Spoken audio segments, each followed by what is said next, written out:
Assalamualaikum warahmatullahi wabarakatuh. Selamat pagi dan salam sejahtera untuk kita semua.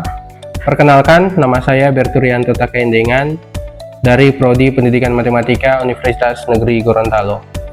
Di kesempatan kali ini, saya akan memaparkan pernyataan diri dosen dalam unjuk kerja Tridharma Perguruan Tinggi bidang pengajaran sebagai bagian dari kewajiban untuk pemenuhan sertifikasi dosen gelombang pertama tahun 2025. Saya memilih mata kuliah Kalkulus 2 karena sejak menjadi dosen di Prodi Pendidikan Matematika, saya sudah mengampu mata kuliah ini di tahun pertama. Kemudian, mata kuliah ini juga bersesuaian dengan bidang keahlian saya di jabatan fungsional asisten ahli, yaitu Kalkulus. Selain itu, mata kuliah ini berperan penting di dalam kurikulum pendidikan matematika karena mata kuliah ini sebagai lanjutan Kalkulus 1 di semester 1 dan sebagai mata kuliah syarat untuk mengontrak mata kuliah kalkulus lanjut di semester 3. Mata kuliah ini memiliki 2 CPMK, yaitu yang pertama kemampuan menggunakan konsep dasar integral, pendahuluan luas, dan teknik integrasi secara mandiri dan bertanggung jawab. Yang kedua, kemahiran menerapkan konsep integral untuk mengambil keputusan secara tepat dalam konteks penyelesaian masalah di bidang keahliannya berdasarkan informasi dan data yang relevan dengan memanfaatkan if text. Sedangkan sub CPMK-nya terbagi atas 6. Yang pertama adalah menerapkan konsep anti turunan secara tepat dan bertanggung jawab. Yang kedua, memecahkan masalah dengan konsep pendahuluan luas secara tepat dengan memanfaatkan if text. Yang ketiga, menghitung integral tentu secara mandiri dan tepat. Yang keempat, menggunakan teknik integrasi secara mandiri dan bertanggung jawab. Yang kelima, mengukur luas daerah di bawah kurva secara tepat berdasarkan analisis informasi.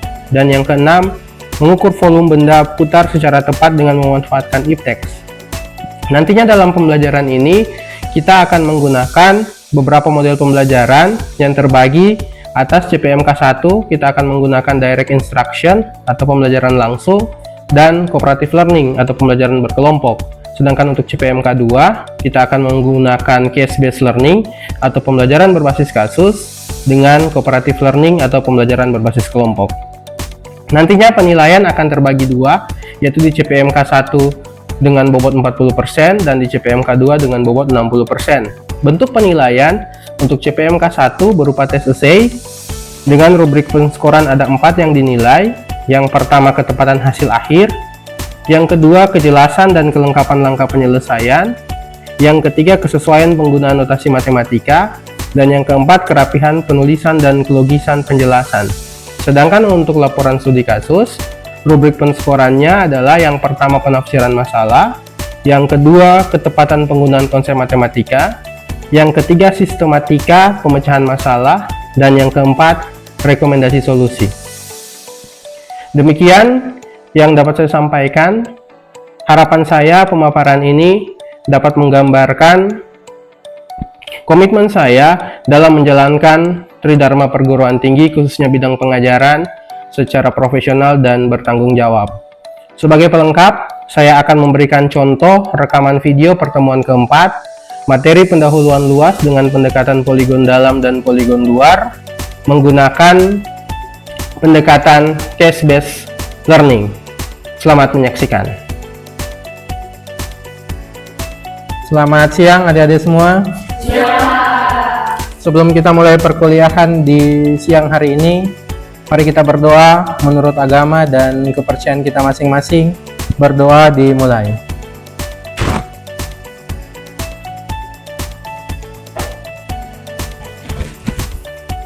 Berdoa selesai. Apa kabarnya hari ini?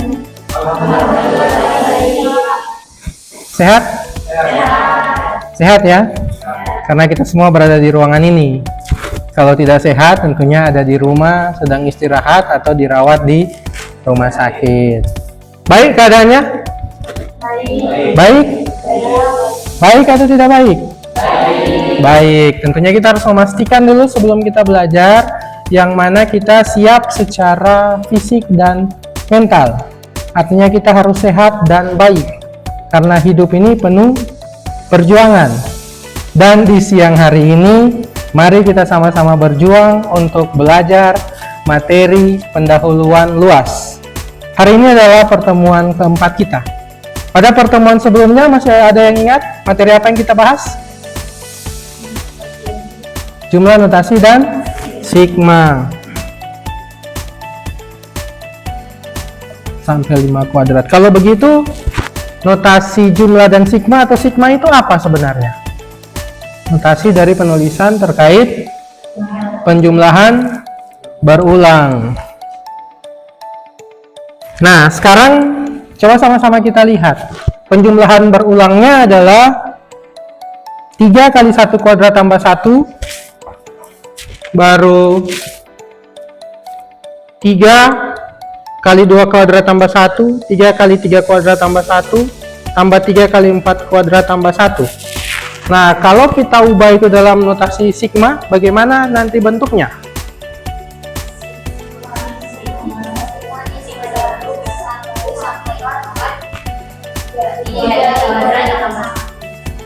Boleh satu orang?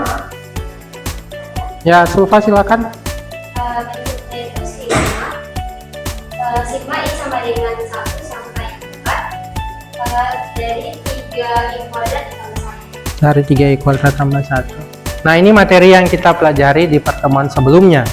Untuk memahami materi pendahuluan luas, kita perlu untuk mengenal kembali atau mengingat kembali materi-materi yang sudah pernah kita pelajari, baik di semester 1 maupun di SMA.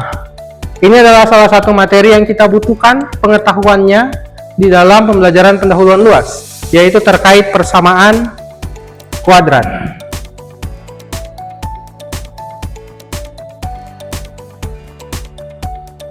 Kalau persamaan kuadrat itu digambar di dalam koordinat kartesius, grafiknya berbentuk apa? Parabola. Kalau yang parabola merah ini, persamaan kuadratnya Y sama dengan apa? Y sama dengan X kuadrat. Y sama dengan X kuadrat artinya ketika X-nya sama dengan 0, Y-nya sama dengan berapa? 0. Ketika X-nya sama dengan 1, maka Y-nya sama dengan 1. Kemudian bagaimana kita pandang titik yang berwarna biru ini? Yaitu titik-titik 0,3, 1,4, dan min 1,4. Bagaimana ketika parabola merah ini kita geser 3 satuan ke atas? Kira-kira persamaannya jadi bagaimana? Jadi Y sama dengan berapa? Kalau kita geser parabola merahnya ke atas sebanyak 3 satuan. Ada yang bisa? Ya, Sulfa? Y sama dengan X pangkat 2 tambah 3. Oke, kita berikan aplaus untuk Sulfa. Selanjutnya, kalau kurva parabola merahnya kita geser ke kanan sebanyak 3 satuan atau melewati titik-titik hijau, yaitu 4,0, 3,1, dan 5,1. Maka persamaan grafiknya akan jadi seperti apa?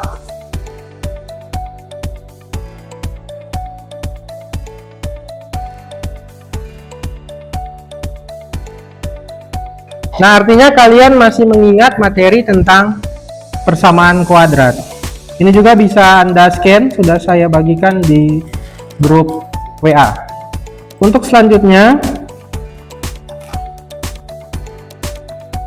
karena ini materi pendahuluan luas, jadi tujuan kita adalah menghitung luas daripada bangun datar. Bangun datar yang sering kita temui di sekolah atau yang sudah familiar di kita adalah bangun-bangun datar seperti pada slide. Kalau bangun datar yang pertama ini, bangun datar apa namanya?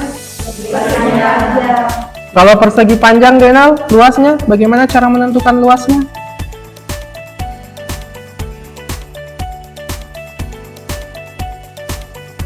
Kalau yang lingkaran terakhir,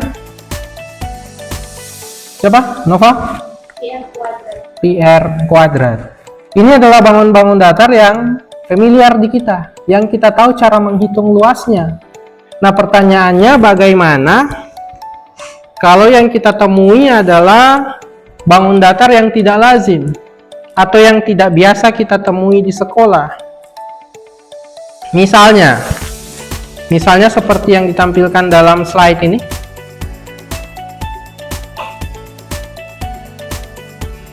Jadi ada kurva X kuadrat. Kemudian yang akan kita hitung adalah bangun datar dengan batas bawah 1, batas atas 2. Ini kalau tampak seperti bangun datar apa? Trapesium. Bisa tidak kita menghitung luas daerah ini dengan menggunakan rumus trapesium? Oke, itu bukanlah garis lurus ya. Dia melengkung yang bagian ini ya. Sehingga itu bukanlah trapesium. Kalau kita hitung dengan menggunakan rumus trapesium, nanti nilainya tidak akan tepat sama dengan luas daerah yang akan kita hitung nilainya. Nah, tujuan pembelajaran hari ini itu ada dua. Yang pertama, kita akan menghitung pendekatan luas menggunakan poligon dalam.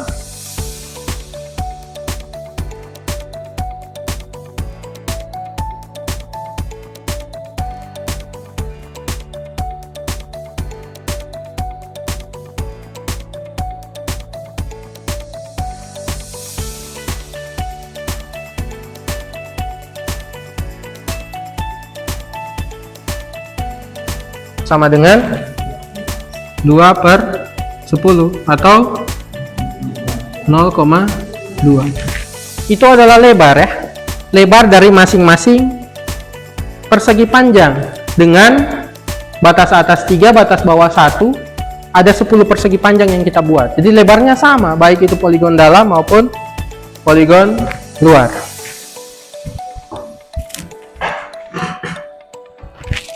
Kemudian kalau poligon dalam itu adalah estimasi batas bawah dari luas sebenarnya. Sehingga luas daripada poligon dalam itu pasti tidak akan melewati nilai sebenarnya. Kemudian tinggi dari masing-masing persegi panjang ditentukan oleh nilai minimum fungsi pada setiap subinterval yang ditinjau. Sebaliknya, kalau poligon luar itu adalah estimasi batas atas dari nilai sebenarnya. Jadi nilai sebenarnya tidak akan melewati nilai daripada poligon luar. Sedangkan kalau poligon dalam, nilai sebenarnya tidak akan kurang dari nilai poligon dalam. Rumusnya adalah kalau untuk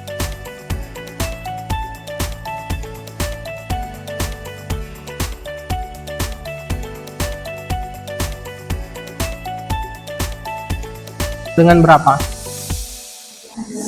16 ya, 4 kuadrat. Itu adalah tinggi berarti daripada persegi panjang ya. Sekarang kita akan masuk di studi kasus.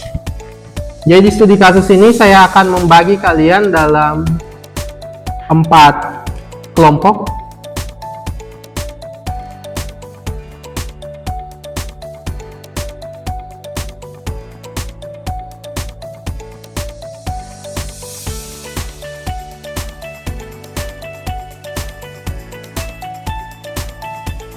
Oke, jadi sini kita akan bekerja dengan model studi kasus. Pak Andi adalah seorang pembuat miniatur jembatan. Beliau tertarik untuk menambahkan variasi pada jembatan buatannya dengan menambahkan papan tipis pada bagian tertentu, kemudian mengecatnya. Estimasi penggunaan cat adalah 1 liter untuk 12 meter persegi. Pak Andi kesulitan menentukan luas air daerah yang bentuknya tidak biasa. Bantulah Pak Andi memperkirakan luas area dan jumlah cat yang dibutuhkan dengan mengikuti langkah-langkah berikut. Jadi Anda di sini sebagai konsultan matematika ya, untuk membantu Pak Andi menghitung luas daerah yang tidak biasa itu. Nah, kemudian untuk rubrik studi kasusnya, yang akan kita nilai adalah penafsiran masalah, konsep yang digunakan, langkah penyelesaian, dan rekomendasi solusi. Ini deskripsi matematikanya. Ini yang nanti akan Pak Andi pasang papan tipis dan akan dicat. Jadi daerah yang akan dihitung luasnya adalah daerah di bawah kurva fx sama dengan x kuadrat dengan batas pada sumbu x adalah 1 dan 3. Asumsikan satuan yang digunakan adalah meter. Nanti kelompok 1 mengerjakan yang gambar B, kelompok 2 yang gambar C, kelompok 3 yang gambar D, kemudian kelompok 4 yang gambar E. Silakan mengikuti instruksi di studi kasus tersebut. Nanti setelah itu kita presentasi dari masing-masing kelompok.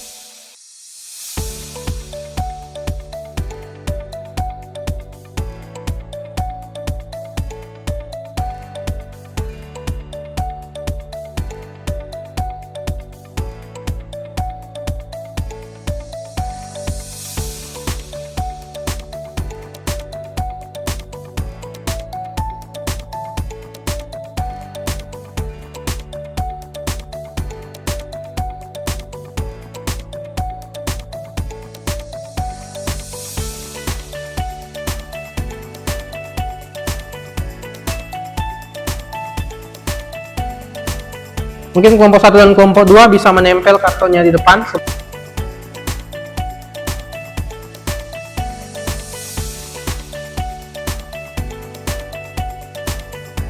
Baik, bismillahirrahmanirrahim. Assalamualaikum warahmatullahi wabarakatuh. Waalaikumsalam warahmatullahi wabarakatuh. Baik, perkenalkan, di sini saya Anggita Rahman Kamola, perwakilan dari kelompok 1. Di sini saya akan mempresentasikan hasil diskusi dari kelompok kami terkait alternatif 1, di mana studi kasusnya yaitu Pak Andi mencoba menghitung luas daerah di arsir dengan pendekatan luas persegi panjang, dan beliau membagi persegi panjang tersebut menjadi 4 persegi panjang, di mana lebarnya dari setiap persegi panjang ini sama. Hitung luas masing-masing persegi panjang, kemudian jumlahkan hasilnya. Nah, kita bisa perhatikan di sini gambarnya merupakan poligon dalam, sehingga untuk menentukan luas dari masing-masing persegi panjang, kita dapat menentukan alas dan tingginya terlebih dahulu. Nah, untuk menentukan alasnya, kita dapat menggunakan rumus yang sudah dijelaskan sama Bapak tadi, yaitu kita bisa mengurangi batas atasnya dengan batas akhirnya.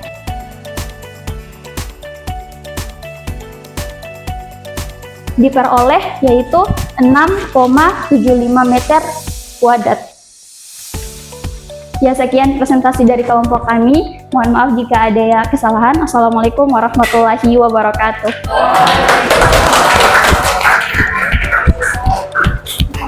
Terima kasih kelompok 1, sangat baik penjelasan dari Anggita. Lanjut ke kelompok 2. Siapa perwakilan dari kelompok 2? Silakan Sandra.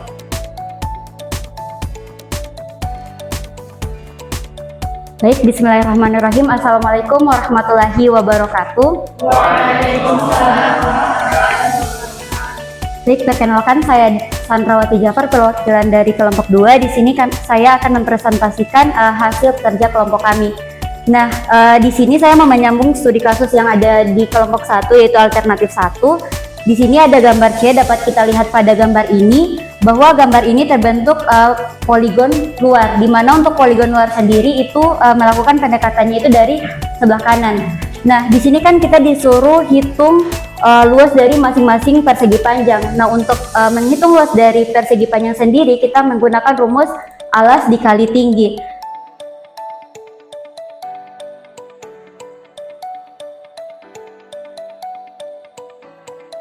Yaitu hasilnya 10,75 meter persegi. Sekian dari kelompok kami. Wassalamualaikum warahmatullahi wabarakatuh. Oke, terima kasih kelompok 1 dan 2. Jadi alternatif 1 yang dilakukan Pak Andi adalah dengan membagi atau dengan mempartisi jadi 4 persegi panjang daripada daerah yang akan dihitung luasnya. Itu dipartisi menjadi 4 persegi panjang. Untuk luas dari 4 persegi panjang itu sudah dijawab baik oleh kelompok 1 maupun kelompok 2. Kelompok 1 dapat jawabannya 6,75, baru kelompok 2 jawabannya 10,75. Nah, pertanyaannya sekarang, apakah jumlah luas 4 persegi panjang di gambar 4 atau di gambar B dan gambar C dapat merepresentasikan luas daerah di gambar A?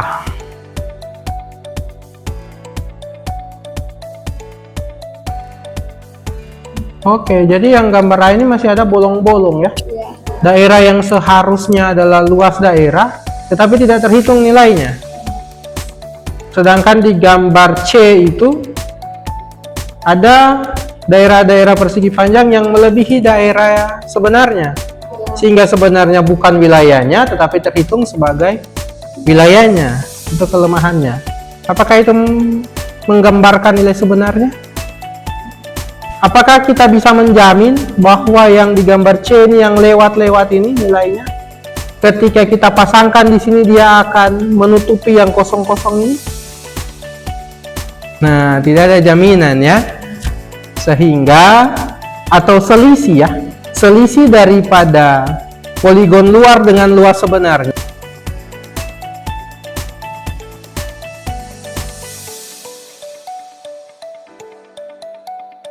yaitu di gambar D dan E. Silakan kelompok 3 dan 4 untuk dapat mempresentasikan bagaimana hasil diskusi jawabannya. Kelompok 3, siapa yang akan presentasi? Silakan, Septiani.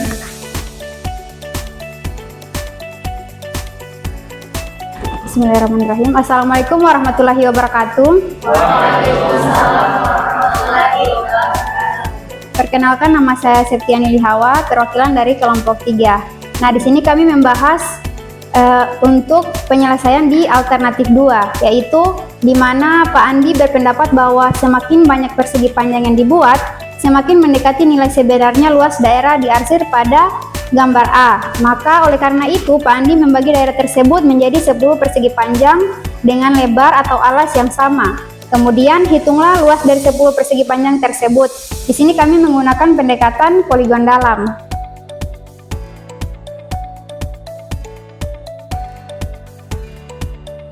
Maka didapat 7,88 meter persegi. Nah, itu penyelesaian dari kelompok kami. Sekian, terima kasih. Oke, kita berikan aplaus untuk kelompok 3. Lanjut kelompok 4, Fein. Assalamualaikum warahmatullahi wabarakatuh. Saya Fein Putri, perwakilan dari kelompok 4. Di sini kita akan membahas mengenai alternatif 2 pada gambar E.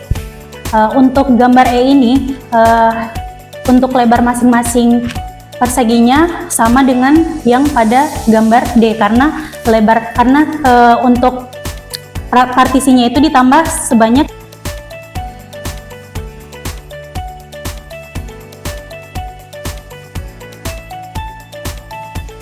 sehingga didapatkan hasil luas ke 10 persegi panjang ini adalah 9,48 meter persegi. Itulah hasil diskusi kelompok 4. Sekian, wabillahi taufiq wal hidayah. Wassalamualaikum warahmatullahi wabarakatuh.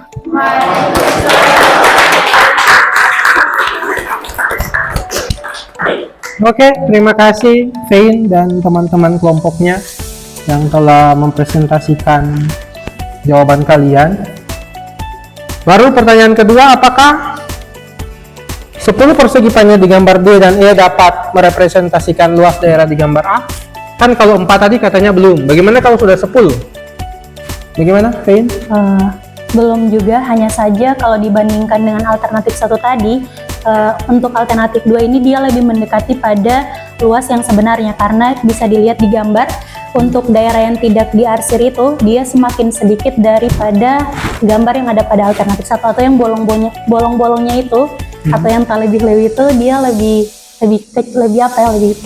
sedikit daripada alternatif 1 tadi. Oke. Jadi nilainya lebih menghampiri begitu ya, lebih menghampiri nilai sebenarnya. Yang gambar D dengan E dibanding yang gambar B dan C ya. Oke.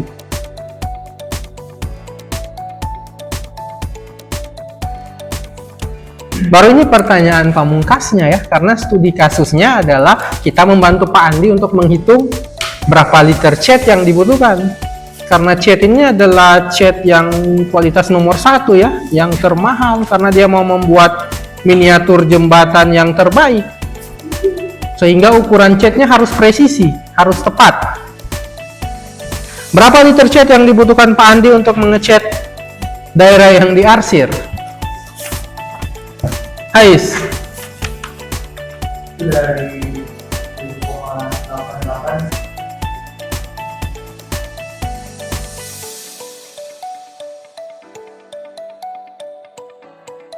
Amin. Kan tadi dikatakan untuk 1 liter itu untuk 12 meter persegi. Jadi untuk yang menggunakan poligon dalam itu menghasilkan 7,88 meter persegi dibagi dengan 12 meter persegi. Didapatkan hasil 0,65 liter. Nah, untuk yang poligon luar artinya tidak lebih dari 9,48 meter persegi, berarti 9,48 meter persegi dibagi dengan 12 meter persegi menghasilkan 0,79 liter. Jadi untuk jawaban pertanyaan dari Pak Andi tadi, berapa liter yang harus disediakan, berarti catnya itu di antara 0,65 liter sampai 0,79 liter. Oke. Kita tidak dapat memberikan nilai pasti ya. Jadi nilai yang kita butuhkan adalah intervalnya, bukan penjumlahannya. Ini juga perlu dikonversi dulu ke liter ya.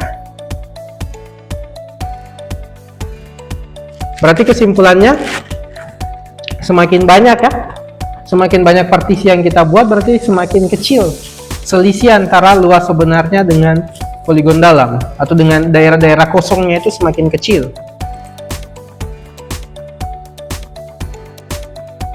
Ada yang bisa menyimpulkan pertemuan kita hari ini? Oke, silakan Fadli.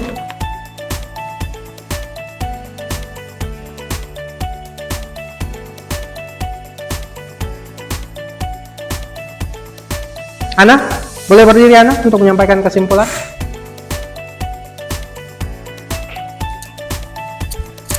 Oke, baiklah.